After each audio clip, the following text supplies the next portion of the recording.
so dope that we could just break it down to one. And the fucking like. What was the thought process behind that? Well, from my point of view, right, it was just like that's how I. You know what I'm saying? Hold on, you got it right. From my point of view, music was being devalued, right, through streaming services, by society, right? But how so? Now through streaming, of course, right. Illegal downloads. Illegal downloads, right? If you want to, let's talk a little bit of business. I won't go too deep. I'll give me 2 minutes of business, all right? So let's just take Napster, right? Who's the founder of this type of technology, right? And he takes millions of songs and gives them away. And then now people are getting all these songs for free. Now the music industry, like any other industry, has a certain quota of business it does every year. Like every other industry, right? Whether it's $4 billion a year or $5 billion a year, it's an industry of a group of people, and that's their yearly quota. So if Napster comes, right, and he takes all these songs where all these people who are waiting for their publishing checks, waiting for their economics to be created from music, now there's no publishing check.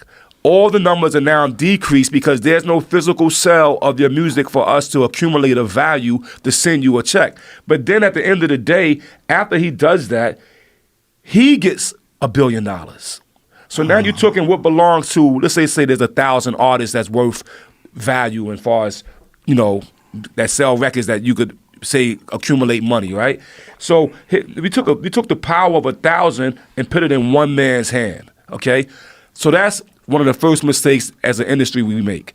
And then the second mistake we make is that now there's services going and there's illegal downloads and people won't pay $1 for the record. Right? And for an album, you're going to pay $10 to $12 for an album. Even let's say it was $20, you won't pay that. But you'll pay $300, $400 for your headphones, right. $200, $300 for your iPod or your phone, and you're using it for music. Let me ask you this. What's the best way without your headphones, without music, your headphones is useless. Right. So why would you not pay the $10, $20 for the music? Because they don't have to, right?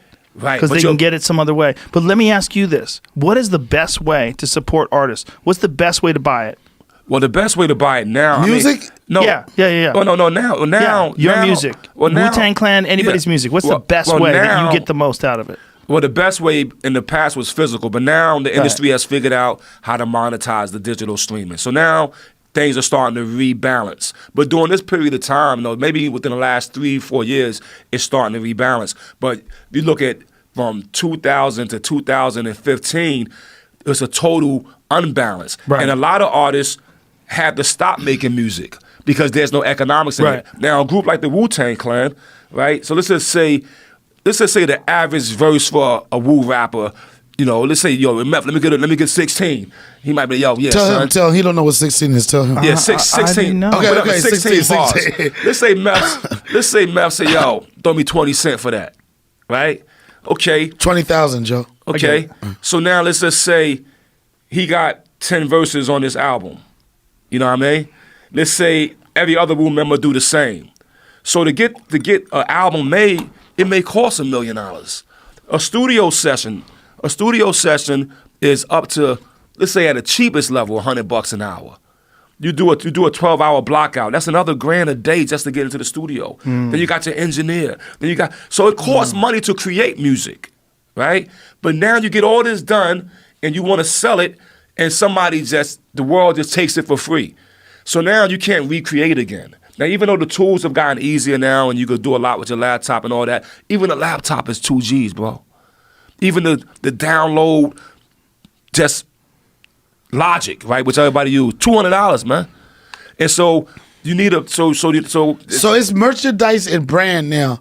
It's merchandise and brand. It's merchandise and being able to take the idea of that brand. And but if you're a fan, what's the best way to support you? What's the best way to support Wu-Tang Clan? What's the best way to support? Is it Apple Music? Like what is the best way? iTunes? Now everything is found this way. In other words, if you could streaming's good. Yeah, you could stream it. Spotify's good. You could download it directly to your phone. If you but if you're going to give directions to fans, like what's the best way to support Wu-Tang Clan? What's the best way to accumulate music, acquire music? I mean, if I just put it in they're all good now, like streaming. Yeah, I think it's balanced. Let me say this. iTunes, I would just say, Amazon. Look, music is the second thing. The catch-22 here, Joe, is this. Okay. Now, music is also made to be heard. Yes. So while at one point I try to prove a point by saying, look, I'm gonna put a value on it, so you know there's a value to it, because there's a value to me. But then on the other point, right, I put another album out called A Better Tomorrow, which is like, yo, do what you want with that. You know how come? Because I don't make music for me to listen to. I make it for the world to listen to it at the same time. So the best way to support your artist is just by listening to the music. All right? Beautiful. I'm with you. It's beautiful. But so this is good though. This is because I've always wanted to know this, because I've always been like, what do I do? Do I do iTunes? Do I do Amazon? Like, where do you get the most money back from? Yeah, I think the system has found a way to balance itself. So, okay, so it's okay now. Yeah, so Spotify is good. Beautiful. Streaming, look, I mean, I think even Taylor Swift is thinking about coming over to the streaming thing. That right? dirty girl. Everybody's gonna come to the streaming shit. Yeah, because that's the way to listen now. As long as she gets a good deal, right? The only thing, like you said, just the whole thing is, at the end of the day, is play fair. Yes. Like, you know what? You can say, I don't want this streaming service, but somebody has to have a platform for people to even come check for you. Yes, 100%. But the other thing is, like, fans need to know. Fans need to know, like, what? Like, if I'm a fan and $14 is not too much money for me to spend, I need to know where to spend it. If there's one place you could tell me, that's the best way to support Wu-Tang Clan. This is the best way to support. If I was a fan, right? If I was a fan and I had the money to spend, I would definitely. I would buy the vinyl, right? Why? Oh, okay. Because it's tangible. Right. Right. It's so funny because that makes CD. sense. Why? Because it's tangible. Yeah, it's tangible. I'm spending money. Right. Okay. You get a physical object. Yeah, physical for physical. Especially a record. Like, you buy the vinyl, there's a commitment. Yo, that's so funny that you said it, because I know people of certain blah blah blah blah blah that blah blah blah. It's like this. Oh shit! They want audio rights to something so they can put it on vinyl, and then the value is the history, the story. Like, a motherfucker want a vinyl Wu-Tang because it's art. Just like with the one joint, it's art. It's art, brother. And like you said, we talking about it earlier. It's coming back. Yeah.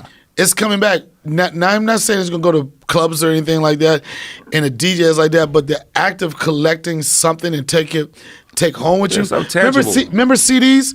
CDs is like, this technology is about to die. Why would I buy this CD?